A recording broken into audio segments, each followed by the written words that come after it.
Olá, meninos e meninas, professora Ana Flávia. Estamos aqui com mais um conteúdo da nossa disciplina de filosofia, onde hoje vamos abordar sobre o ponto de vista sobre a visão de Heráclito e Parmênides, ou seja, de dois filósofos. Vamos entender agora, abordando a página 42 do livro de vocês. Então, vocês têm duas opções: ou acompanha pelo livro, observando as imagens, ou acompanha aqui na tela da sua aula. Então, na página 42, o que temos para analisar?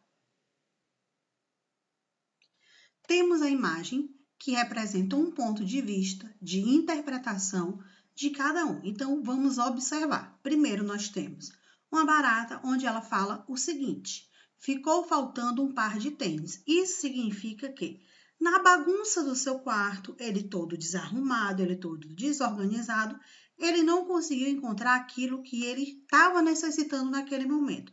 Então, você deve estar se perguntando: professora, então a partir do momento que o meu quarto ele estiver bagunçado, ele estiver desarrumado, ou de qualquer outra pessoa, não só quarto, mas qualquer outro cômodo da casa, ele vai ter dificuldade de encontrar um objeto que ele estiver procurando? Sim. Por quê? Porque ele não vai saber aonde está. Então, foi aqui o ponto de vista que a gente tem que observar. A barata está o quê? Cansada. E por que ela está cansada? Porque ela procurou muito, ela não sabe onde está. Vamos dizer que ela perdeu. Então, a gente pode observar, ó, calça jogada no chão, sapatos espalhados, livros jogados no chão, cama desarrumada. Então, o quarto, de modo geral, ele está o quê? Totalmente desarrumado. Então, o que a gente pega como ponto de referência, como um ponto de análise? Que no nosso dia a dia, que na nossa vida, no nosso cotidiano, devemos relacionar tudo que está à nossa volta para que aquilo seja colocado positivamente na nossa vida. Que visão é essa? Você deixar tudo arrumado, você saber onde estão as coisas e no momento que você precisar, você vai lá e pega, ou seja, você não ficar procurando, não ficar perdendo tempo, não ficar se preocupando, querendo saber aonde está. E muitas vezes, algum objeto, ele é de emergência, ele é de urgência. Então, você não pode perder tempo para encontrá-lo. Por isso que devemos ter no nosso dia a dia um ponto de organização. E aí, você é organizado? Eu espero que sim. Espero que o seu quarto seja bem arrumado, que o seu material escolar seja todo separado, seja fácil de você encontrar para poder assistir uma aula, para poder fazer uma atividade quando você vai olhar lá na agenda. Então, devemos ter esse ponto de preocupação, ter tudo na nossa vida organizado, porque vai facilitar o nosso dia a dia, o nosso cotidiano. E aí, observando a sua página 42, nós temos o quê? Estamos em constante transformação. O que isso quer dizer na nossa aula de hoje? Que todos os dias a gente muda um pouco. Pode ser fisicamente, pode ser emocionalmente, pode ser no seu pensamento. Ontem você tinha uma opinião, hoje você pode ter outra. Então, com base nisso, vamos observar aqui o nosso texto. Acompanhe, bora lá. Numa manhã, ao despertar de sonhos inquietantes, Gregor Samsa deu por si na cama, transformando no gigantesco inseto. Olha só, quando a gente analisou a imagem, o que foi que Gregor fez? Ele, para se representar algo que ele estava vivenciando, ele pegou um animal, um inseto. E por que ele colocou uma barata? Olha só o ponto de reflexão, porque a barata ela está relacionada com desorganização, com sujeira. Então, quando um ambiente ele está desorganizado, automaticamente ele também vai estar o quê? Sujo. Aí, seguindo, nós temos: estava deitado sobre o dorso, tão duro que parecia revestido de metal. Ao levantar um pouco a cabeça, divisou o arredondado ventre castanho, dividido em duros segmentos arqueados, sobre o qual a concha dificilmente mantinha a posição e estava a ponto de escorregar.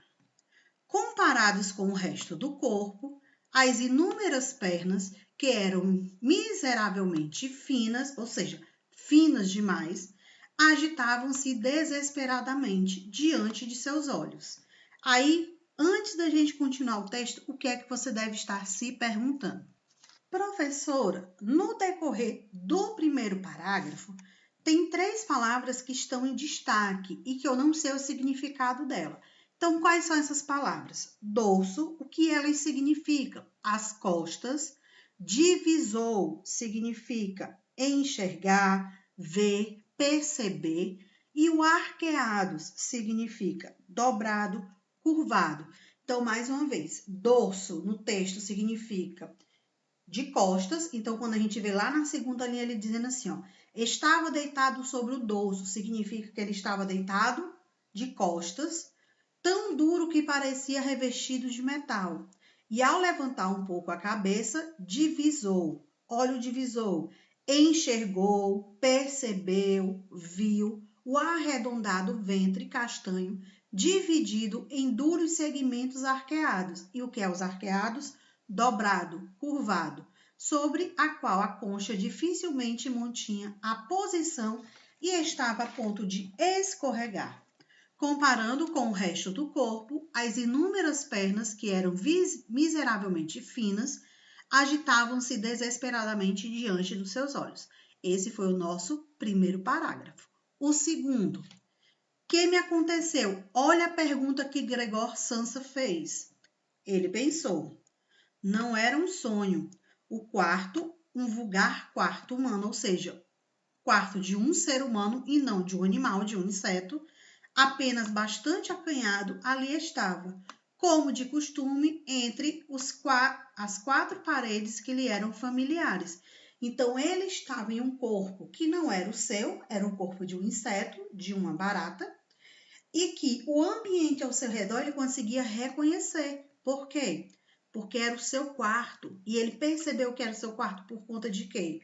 Só da cor de uma parede? Não. Por conta do que ele observou dentro do quarto, os objetos, a forma que eles estavam jogados, eles estavam soltos no seu quarto. Ele conseguiu entender que aquele ali era o seu espaço. Então, olha a transformação de um espaço, a transformação de um ser humano para um ser animal. Então, nós temos esse ponto de vista. Aí, aqui embaixo, continuando, prosseguindo. Assim começa a Metamorfose, romance mais famoso do escritor Frank Kafka, nascido em 1883 no território da atual República Tcheca. Imagine uma mudança desse tipo, um ser humano se transformando em inseto. É assustador, não é? Ainda bem que se trata de uma ficção, de uma criação literária, mas isso não significa que nunca nos transformamos. Ao contrário, estamos mudando a todo instante. Embora nossas transformações não sejam tão radicais como a do personagem Gregor Samsa. Às vezes, nem percebemos as mudanças que ocorrem em nosso corpo ou em nossa personalidade.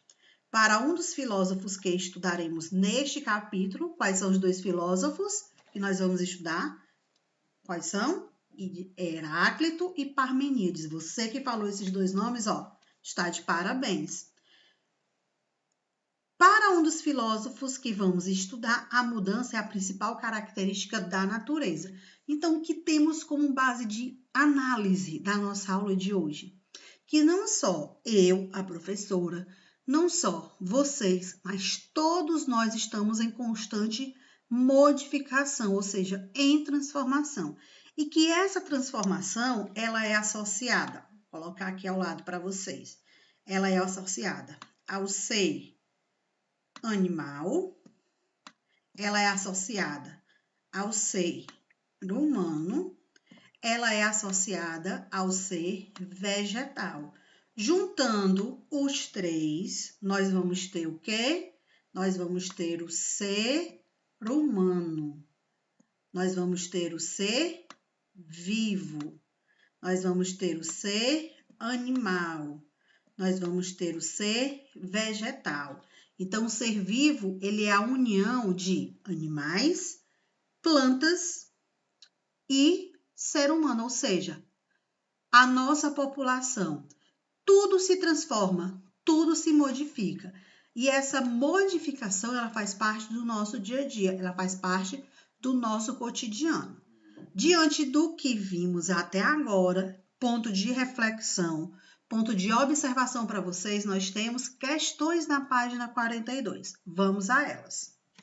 A primeira questão fala o seguinte: qual a relação existente entre o que aconteceu com Gregor Samsa e o título da obra de Kafta? Que título é esse, professora?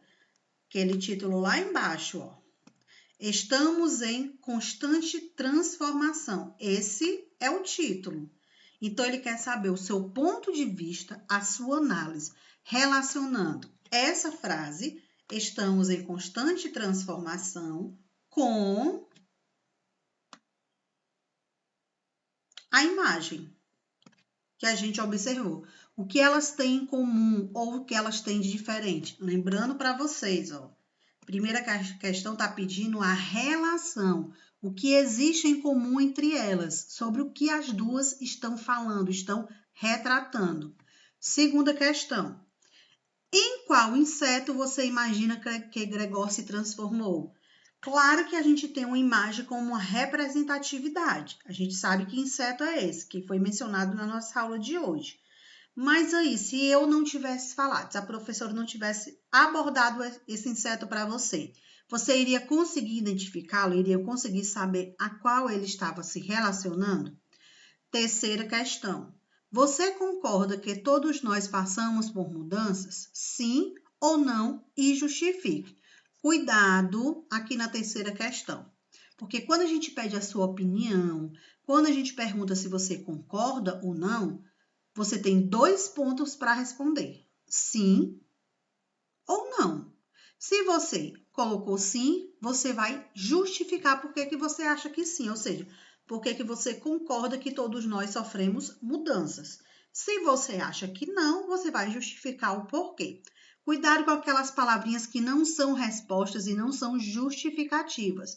Não sei, talvez, quase sempre, de vez em quando, sei lá. Mais ou menos, não são respostas para você expressar sua opinião.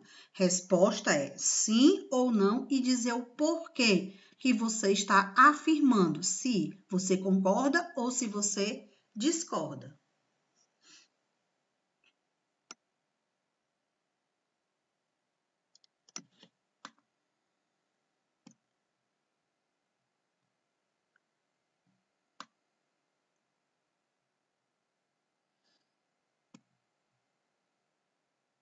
E continuando o nosso assunto de hoje, sobre transformação, sobre mudança, temos o que aqui na tela? Mais um texto para a gente observar. Qual é a página, professora, do livro? Página 43. Então, nós temos assim, ó, a aparência e a essência das coisas. Vamos entender, vamos ler com calma para compreender. Você já viu uma baleia em algum filme ou vídeo? Sim ou não? Ela é enorme, é o maior animal do nosso planeta. Olha aí uma informação para você. Se você nunca chegou a ver uma baleia nem em um filme, nem em um vídeo, ou até mesmo em desenhos, você vai estar sabendo agora com essa informação que ela é considerada o maior animal do nosso planeta. Uma baleia azul, por exemplo, pode atingir aproximadamente 30 metros e pesar até 180 toneladas. Ela parece um peixe, não é? Para quem já viu. Vive no mar e tem nadadeiras, mas, apesar da aparência, ela não é um peixe, e sim um mamífero. Olha aí o que muita gente tem como opinião, mas que essa opinião não é concreta, ou seja, tem uma comprovação de que ela não é verdadeira. A baleia, ela não é considerada um peixe, ela é considerada um mamífero. Diferentemente dos peixes, os filhotes das baleias são alimentados com o leite da mãe. Existem outras coisas na natureza que parecem ser de uma maneira, mas quando as investigamos, percebemos que são diferentes do que achamos. Por exemplo, um sapo pode parecer frágil, mas, no entanto, algumas espécies do sapo produzem veneno, E esse veneno ele é mortal para outros animais. Então, aquele animal que na sua visão, claro que não é na visão de todos, porque temos visões, opiniões diferentes. Mas para alguns, o sapo é considerado um animal inofensivo, vamos dizer assim, frágil. Para outros, ele é considerado um animal com maior perspeção. Por quê? Porque ele pode atingir um grau de mortalidade. O que isso significa? A intensidade do seu veneno pode acabar matando um outro animal. Além desse, temos outros exemplos que são possíveis. Por exemplo, as pessoas parecem ser de um jeito, mas quando as conhecemos melhor, quando a gente começa a puxar conversa, puxar papo, se aproximar dessas pessoas, o que é que acontece? A gente percebe que elas são justamente o contrário daquilo que imaginávamos. Aquela velha história, a gente julgar pela aparência. Por isso, afirmamos que a aparência nem sempre diz o que é de fato. Há uma frase popular que expressa muito bem essa ideia. Que frase popular é essa? Observe. As aparências enganam. Por que ela diz isso? Porque aquilo que você viu de imediato nem sempre é o que a pessoa realmente é. Às vezes é por uma situação que você está passando, que você está vivenciando, e você tem uma outra visão, um outro olhar no mundo. Então, quando você passa a conhecer aquela pessoa, quando você se aproxima dela, começa a conversar, começa a brincar e se torna amiga, o que é que você vai perceber? Que aquela pessoa que você dizia assim, ai, como parece chata, ai, eu não gostei, não. Você vai passar a falar o quê? Ai, que pessoa legal. Poxa, eu pensava uma coisa, agora eu penso outra. Assim, a aparência de algo ou de alguém não é a mesma coisa que a sua essência. Ou melhor, ela não representa o que esse algo ou que esse alguém realmente é. Para os dois filósofos que vamos estudar no nosso capítulo de hoje, que estamos falando sobre ele, quais são os dois filósofos? Heráclito e Parmenides. O que eles falam? Que tudo está em constante transformação, em modificação. Eles foram dois filósofos pré-socráticos. A era pré-socratiana que estamos estudando no decorrer desses meses, já vimos filósofos anteriores, Tales de Mileto, Anaximenes, Anaximandro, Pitágoras, e nesse nosso mês vamos observar esses dois filósofos, ver os seus pontos de vista. Quais são os dois? Heráclito e Parmenides. Eles investigaram a natureza e buscaram explicar a essência de todas as coisas que existem, assim como fizeram os filósofos que já estudamos na unidade anterior. As reflexões de ambos influenciaram bastante no desenvolvimento da filosofia da Grécia Antiga. Então, o que a gente tem que analisar do que vimos agora no final? Os filósofos pré-socráticos que estudamos nas nossas aulas anteriores, eles tinham como ponto de vista apresentar para a sociedade a arte, o princípio, o ponto principal da nossa existência. Já Heráclito e Parmenides, eles têm que visão, que reflexão? Mostrar para a sociedade que tudo que gira em torno da natureza está em constante transformação e que essa transformação não é especificamente de um ser, mas sim de todo um conjunto. O ser humano, o ser animal, o ser vegetal, ou seja, tudo que está à nossa volta. E para concluirmos a nossa aula de hoje, nós temos que atividades para ser desenvolvida. As 3 questões da página 42 que eu expliquei para vocês sobre o que cada um estava pedindo no decorrer da nossa aula. E agora nós temos mais uma questão, que é trocando a ideia. Observe o que ela fala. Você se lembra de algum engano que cometeu por causa da aparência de algo ou de alguém? Se sim, você vai dizer qual foi. Não precisa citar nome da pessoa.